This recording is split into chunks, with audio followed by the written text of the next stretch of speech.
Hello everyone, chapter number 7 probability. 11th standard में हम probability सीख तो रहे हैं, लेकिन ये प्रोबेबिलिटी चैप्टर आप लोगों ने 9th स्टैंडर्ड में और 10th स्टैंडर्ड में भी सीखा हुआ है। तो इसके लिए मैं बेसिक्स से स्टार्ट नहीं करूँगा। एक्सरसाइज हम देखेंगे और एक्सरसाइज में जहाँ पर भी हमें कॉन्सेप्ट की जरूरत पड़ेगी वो कॉन्सेप्ट को हम रिवाइज कर लेंगे। तो यहाँ पर पहला प्रॉब्लम यहाँ पर हम देखते हैं। फर्स्ट प्रॉब्लम आपको दिया है कि state the sample space and number of sample space for the following random experiment. तो यहाँ पर सैंपल स्पेस पहले समझिए, सैंपल स्पेस होता क्या है। तो sample space is nothing but it is the collection of all possible outcome. ठीक है, मतलब जो भी आपको अलग अलग आउटकम मिल सकते हैं किसी एक्सपेरिमेंट को करने पर, वो सारे यहाँ पर हमें लिखने हैं। और उसके बाद हमें कितने आउटपुट के means number of sample space means वो आउटपुट में कितने नंबर है, एलिमेंट है, वो हमें यहाँ पर फाइंड आउट करना है। जैसे फर्स्ट क्वेश्चन यहाँ पर आप देखेंगे, a coin is tossed twice. एक कॉइन को 2 बार हमने टॉस किया है। If the second throw result in a tail, a dice is thrown. तो आपको क्या करना है, कॉइन को टॉस करना है। और कॉइन को टॉस करने में अगर सेकंड रिजल्ट आपका टेल आता है तो आपको डाइस को थ्रो करना है। डाइस को थ्रो करेंगे तो डाइस पे हमें रिजल्ट 1 2 3 4 मिलेगा। तो यहाँ पे चलिए सैंपल स्पेस लिखते हैं। फर्स्ट प्रॉब्लम ए के लिए, ए के लिए जो हमारा सैंपल स्पेस होगा, सैंपल स्पेस को ऐसे इंडिकेट करते हैं और ये इस तरह से करली ब्रैकेट देते हैं। तो करली ब्रैकेट थोड़ा सा ये कुछ इस तरह से करली ब्रैकेट होता है। और फिर यहाँ पर आउटपुट अगर हम देखेंगे, सपोज फर्स्ट डाइस जो है वहाँ पर आपको हेड मिलता है और सेकंड पे भी हेड मिलता है। तो हेड हेड ये एक आउटपुट हो गया। मुझे जब तक टेल नहीं मिलेगा सेकंड आउटपुट, तब तक मैं क्या करूंगा, आगे डाइस को थ्रो नहीं करूंगा। तो हेड हेड एक कंडीशन हो गई। दूसरी कंडीशन टेल हेड हो गई, जहां पर मुझे डाइस को थ्रो नहीं करना है। लेकिन अगर यहाँ पर फर्स्ट मेरा कॉइन हेड है, सेकंड कॉइन मेरा टेल है, तो देन इन दैट केस मुझे क्या करना है, मुझे डाइस को थ्रो करना है। एंड डाइस को थ्रो करेंगे तो डाइस पे रिजल्ट मुझे 1 मिल सकता है, 1 2 3, इस तरह से हमें 6 तक मिलेगा। तो head tail 4, head tail 5 and head tail 6। ये मुझे रिजल्ट मिल गए जब मेरा सेकंड आउटपुट टेल था, जब मैंने कॉइन को टॉस किया था। इसी तरह से यहाँ पर अगर मेरा फर्स्ट कॉइन टेल है, सेकंड कॉइन भी टेल है, तो देन अगेन मुझे आउटपुट मिलेंगे 1। इस तरह से डाइस को थ्रो करेंगे तो टेल टेल 2 होगा। एंड इसी तरह से tail tail 3। So next output tail tail 3, tail tail 4, tail tail 5 and tail tail 6। Okay, number of output count करेंगे 1 2 3 4 5 6 7 8 9 10 11 12 13 14। तो यहाँ पर जो टोटल नंबर ऑफ आउटकम आ गया, एन ऑफ एस यहाँ पर मैं बोलूँगा इट इज इक्वल टू 14। तो N of S is equal to 14। ठीक है, अभी सेकंड यहाँ पर प्रॉब्लम है कि a coin is toss twice. If the second throw result in a head, a dice is thrown, otherwise a coin is tossed. Okay, ठीक है। तो बी पार्ट लेते हैं। ए पार्ट आई होप आप लोगों ने यहाँ पर कर लिया है। यहाँ पर हर प्रॉब्लम आप वीडियो को पॉज करेंगे और पहले खुद ट्राई करेंगे, देन अगर आपको नहीं समझ में आया तो आप चेक करेंगे, या फिर आपने कर लिया तो देन रिजल्ट चेक करने के लिए आप वीडियो प्ले कर सकते हैं। तो सेकंड यहाँ पर जो क्वेश्चन है, a coin is tossed twice, if the second throw result in head, a dice is throne.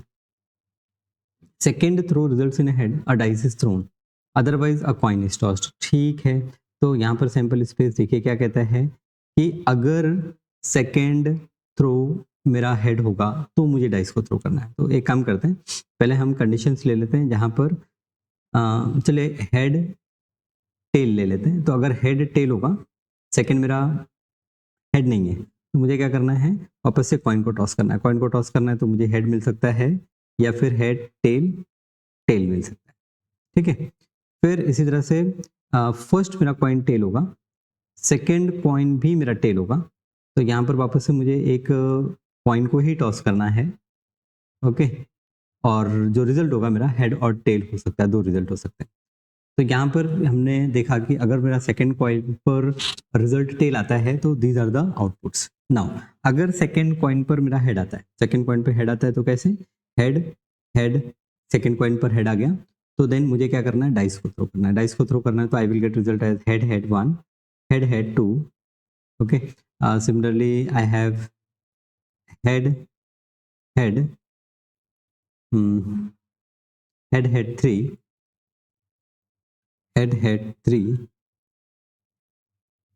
head head 4, head head 5 and head head 6, right. इसी तरह से अगर मेरा फर्स्ट टेल है और सेकंड हेड है तो then also again I will get 1, तो tail head 2, then tail head 3, then tail head 4, tail head 5 and tail head 6, okay. Number count कर ले तो नंबर ऑफ सैंपल स्पेस यहाँ पर 1 2 3 4 5 6 7 8 9 10 11 12 13 14 15 16, तो नंबर ऑफ एस ये हो गया आपका 16, ठीक है। तो पहला जो प्रॉब्लम है यहाँ पर, पहला प्रॉब्लम आपको नंबर ऑफ सैंपल स्पेस और सैंपल स्पेस क्या है इससे रिलेटेड क्वेश्चन है, ओके। चलिए दूसरे क्वेश्चन पे आगे बढ़ेंगे। Second question, let us see what is the second question. तो सेकंड क्वेश्चन ये रहा हमारे सामने, क्वेश्चन नंबर 2। तो क्वेश्चन नंबर 2 है कि in a bag there are 3 balls, 1 black 1 red 1 green, 2 balls are drawn one after another with replacement। with replacement means आपने ball draw किया फिर वापस से रख दिया। State the sample space and number of sample space. तो यहाँ पर जो हमारा सैंपल स्पेस होगा, हमें कितने बॉल निकालने हैं, इन ए बैग 3 बॉल है, okay. 1 red 1 green, 1 black 1 red and 1 green, तो ब्लैक रेड एंड ग्रीन है। 2 बॉल हमें निकालने हैं, एक के बाद एक 2 बॉल निकालने हैं। तो चलिए स्टार्ट करते हैं। चलिए पहले हम निकालेंगे एक बॉल जो हमारा ब्लैक बॉल है, तो ब्लैक बॉल, पहला बॉल ब्लैक बॉल हो गया। अब दूसरा बॉल जो निकलेगा वो मेरा ब्लैक हो सकता है, ब्लैक के साथ रेड हो सकता है और ब्लैक के साथ ग्रीन हो सकता है, ठीक है। तो यहाँ पर क्योंकि मैंने रिप्लेसमेंट किया हुआ है तो मैंने पहला बॉल ब्लैक निकाला, दूसरा बॉल भी ब्लैक निकल सकता है, राइट, ठीक है। इसी तरह से मेरा पहला बॉल अगर रेड होगा तो जो दूसरा बॉल है वो भी रेड हो सकता है, पहला रेड दूसरा ब्लैक, या पहला रेड और दूसरा ग्रीन हो सकता है। And the same thing will follow with the green ball as well. So green के साथ रेड, ओके, ग्रीन के साथ ब्लैक और ग्रीन के साथ ग्रीन बॉल, ठीक है। तो यहाँ पर number of sample space, number of sample space आप देखेंगे 3 3 6 और 3 9, ये आपका नंबर ऑफ सैंपल स्पेस हो गया, ठीक है। तो this is your number of sample space, right. Simple question. चलिए थर्ड क्वेश्चन, यहाँ पर तीसरा क्वेश्चन ले लेते हैं। तीसरा क्वेश्चन है,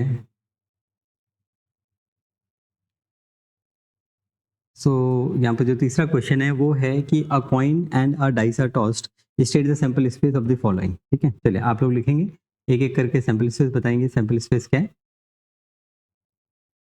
जब आपका प्रॉब्लम सॉल्व हो जाए तो आप वीडियो को प्ले करके देख सकते हैं।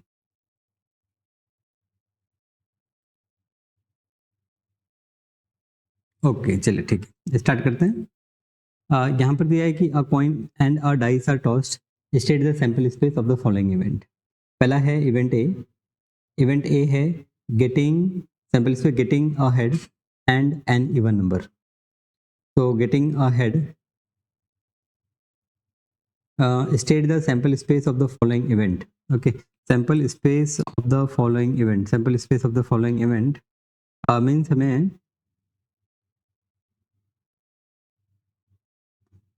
पहले तो सैंपल स्पेस बताना है और फिर इवेंट्स एक एक करके डिस्क्राइब करना है। तो सैंपल स्पेस पहले लिख लेते हैं एस।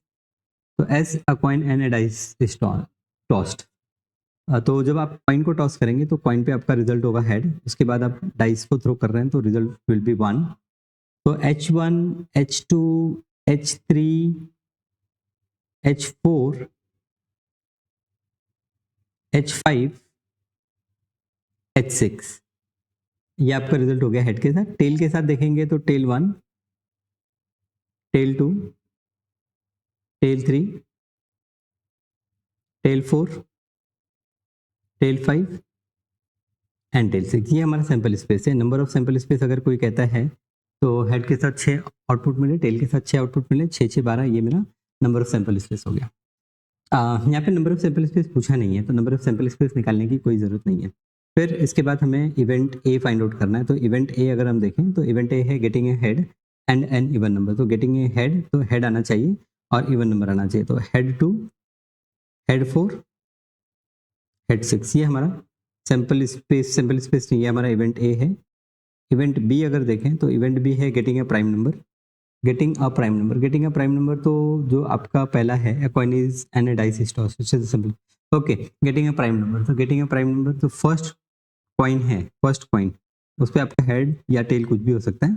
चलिए हेड से स्टार्ट करते हैं। Head prime number 2 prime number है, हेड के साथ 3 प्राइम नंबर है एंड हेड के साथ 5 प्राइम नंबर है। इसी तरह से टेल के साथ में भी हम आउटपुट लिखेंगे। फर्स्ट टेल, कॉइन को टॉस किया, टेल मिला, टेल के साथ 2, टेल के साथ 4 एंड टेल के साथ 6, टेल के साथ 5। ओके, तो आपका आउटपुट, पहले आपको एक कॉइन को टॉस करना है और फिर उसके बाद में आपको एक डाइस को थ्रो करना है। तो यहाँ पर इवेंट बी है। इवेंट क्या होता है? सैंपल स्पेस तो हमें सारे पॉसिबल आउटकम दे देता है।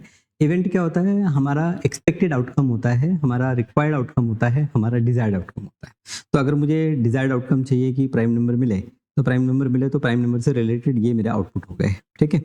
और सी, ओके, सी अगर हम देखें तो सी है getting a tail and a perfect square. तो टेल मिलना चाहिए, तो टेल और टेल के साथ परफेक्ट स्क्वायर मिलना चाहिए। तो 1 परफेक्ट स्क्वायर है, टेल के साथ 4 परफेक्ट स्क्वायर होगा, दैट्स इट। तो ये हमारा सैंपल स्पेस, ये हमारा इवेंट सी हो गया। तो इवेंट क्या होता है, यहाँ पर भी एक अभी तक हमने सैंपल स्पेस की ही सिर्फ चर्चा की थी। सैंपल स्पेस क्या होता है? Sample space it is a collection of all possible outcome. और यहाँ पर इवेंट क्या होता है? तो event is nothing but event is your desired outcome, ठीक है। चलो question number 4, okay, question number 4, ये एक लास्ट क्वेश्चन रखते हैं अभी के क्लास के लिए, बाकी क्वेश्चन हम नेक्स्ट क्लास में देखेंगे। तो क्वेश्चन नंबर 4 के यहाँ पर अगर हम देखें, क्वेश्चन नंबर 4, तो क्वेश्चन नंबर 4 है find the total number of distinct possible outcome ns for each of the following random experiment. Find the total number of distinct possible outcome ns for each of the following random experiment. अब यहाँ पर मुझे क्या करना है? Number of sample space find out करना है। Okay, from a box containing 25 lottery ticket, any 3 tickets are drawn at random. तो 25 लॉटरी टिकट है, इसमें से कोई भी लॉटरी टिकट आप निकाल रहे हो। तो फर्स्ट के लिए जो हमारा एन एस है, एन एस, यहाँ पर परमिटेशन कॉम्बिनेशन आपने पढ़ रखा है। अगर 25 टिकट्स में से आप कोई भी 3 टिकट निकाल रहे हैं तो that can be done in 25C3 ways. कितने तरीके से हो सकता है? It can be done in 25C3 ways. तो ये देखिए, यहाँ पर हमारा प्रोबेबिलिटी में कुछ नया है। क्या नया है? कि यहाँ पर हमें परमिटेशन कॉम्बिनेशन में जो हमने सीखा है वो यूज़ करना है। तो परमिटेशन कॉम्बिनेशन हम सीखते हैं, उसका एक मेजर रीज़न ये भी होता है कि परमिटेशन कॉम्बिनेशन के कई कॉन्सेप्ट हमें यहाँ पर प्रोबेबिलिटी में यूज़ करने होते हैं, ठीक है। तो NC3 फिर 25C3 ये अगर आप फाइंड आउट करेंगे तो कैसे फाइंड आउट करेंगे? ये आपका फॉर्मूला होगा 25 factorial divide by 25 minus 3 factorial into 3 factorial. ये मैंने आपको फॉर्मूला लिख दिया, लेकिन इसको सॉल्व करने का एक सिंपल तरीका है। 25C3 है तो डिनोमिनेटर में यहाँ पर 3 इंटू 2 इंटू 1 लिखेंगे डिक्रीजिंग ऑर्डर में, और न्यूमरेटर में 25 इंटू 24 इंटू 23 लिखेंगे, ये भी डिक्रीजिंग ऑर्डर में लिखेंगे। और इसे कैलकुलेट करेंगे तो हमारा जो रिजल्ट होगा वो होगा 2300। तो 2300 इज योर रिजल्ट, ठीक है। ये आपका पहला क्वेश्चन। सेकंड क्वेश्चन है from a group of 4 boys and 3 girls. Okay, from a group of 4 boys and 3 girls, any 2 student are selected at random। तो 4 boys and 3 girls हैं, तो टोटल 7 बच्चे हो गए, क्योंकि मुझे बोला है कि कोई भी सेलेक्ट करना है, कोई भी 2 स्टूडेंट सेलेक्ट करना है, तो कितने तरीके से सेलेक्ट हो सकता है? तो ये हमारा बी प्रॉब्लम में टोटल 7 बच्चे हैं और 7 बच्चों में हमें सेलेक्ट करना है 2 बच्चे, तो that can be done in 7C2 ways. Okay, C problem पे आते हैं। सी प्रॉब्लम है 5 balls are randomly placed into 5 cell such that each cell will be occupied. Okay, 5 ball है हमारे पास और उनको हमें 5 सेल्स में रखना है। तो 5 बॉल को 5 सेल्स में अगर हमें रखना है, ओके, तो कितने तरीके से हम ये काम कर सकते हैं। तो देखिए क्या होता है, 5 बॉल को 5 सेल में रखना है। तो पहला बॉल हम देखेंगे, पहले बॉल को प्लेस करने के लिए हमारे पास में 5 चॉइस अवेलेबल है, तो दैट इज 5। देन सेकंड के लिए 4 चॉइस अवेलेबल होगी, थर्ड के लिए, ठीक है। ये देखिए, ये मैं कॉन्सेप्ट बहुत डिटेल में यहाँ पर आपके साथ डिस्कस नहीं करूंगा। यहाँ पर 5 नंबर आपको एक तरह से अरेंज करना है। तो जब भी हम अरेंज करते हैं तो हम क्या करते हैं, हम यहाँ पर परम्यूटेशन का कॉन्सेप्ट यूज करते हैं। आप ये कह सकते थे कि 5 फैक्टोरियल वे डायरेक्टली कह सकते थे, या फिर फर्स्ट बॉल के लिए there are 5 options, and use कर रहे हैं तो प्रिंसिपल ऑफ मल्टीप्लिकेशन यूज करेंगे। सेकंड बॉल के लिए you have 4 option, third ball के लिए यू हैव 3 ऑप्शन, फोर्थ के लिए 2 ऑप्शन एंड लास्ट के लिए 1 option. So you can do like that. Now 5 factorial की वैल्यू होगी 120। 5 फैक्टोरियल याद कर लीजिए आप लोग, ओके, ठीक है। नाउ नेक्स्ट क्वेश्चन है, 5 balls are randomly placed into 5 cells, okay, सी देख लिया हम लोगों ने, और डी देख लेते हैं अभी। 6 students are arranged in a row for a photograph। 6 बच्चों को हमने फोटोग्राफ के लिए अरेंज किया है, रो में अरेंज किया है। तो that can be done in what, 6 factorial veg, क्योंकि यहाँ पर अरेंजमेंट हम कर रहे हैं, यहाँ पर अरेंजमेंट कर रहे हैं, तो ये 6 फैक्टोरियल वेज से होगा। 6 फैक्टोरियल वेज मीन्स आपका 6 into 5 फैक्टोरियल भी मैं लिख सकता हूँ, और 5 फैक्टोरियल मैंने आपको कहा कि 5 फैक्टोरियल आप याद कर लीजिए, इट्स वैल्यू इज 120, तो 6 into 120 it will be 720. So there is total 720 number of sample spaces, right? Okay, तो जो 10th में आपने पढ़ा था, 10th में हमारा जो सैंपल स्पेस फाइंड आउट करने का तरीका होता है वो बहुत सिंपल होता है। वहाँ पर हम जो भी पॉसिबल आउटकम होते हैं उनको हम लिस्ट कर देते हैं एंड बाद में काउंट कर लेते हैं। लेकिन यहाँ पर हम अब परम्यूटेशन कॉम्बिनेशन यूज कर रहे हैं, जो हम लिस्ट नहीं कर सकते हैं, हम उसको शो नहीं कर सकते हैं, क्योंकि शो करेंगे तो it will take lot of space, lot of time. So we have to use the concept, right? Okay, so probability chapter करने के पहले अगर आपने permutation combination के concepts को revise नहीं किया है तो I will again recommend you that go and revise permutation and combination and then start solving these problems. Okay, तो आज के लिए यहीं तक रखते हैं और फिर आपसे मिलेंगे नेक्स्ट क्लास में, जहाँ पर जो रिमेनिंग प्रॉब्लम्स हैं उसे हम देखेंगे। ठीक है, तब तक के लिए अपना ख्याल रखें, बाय बाय।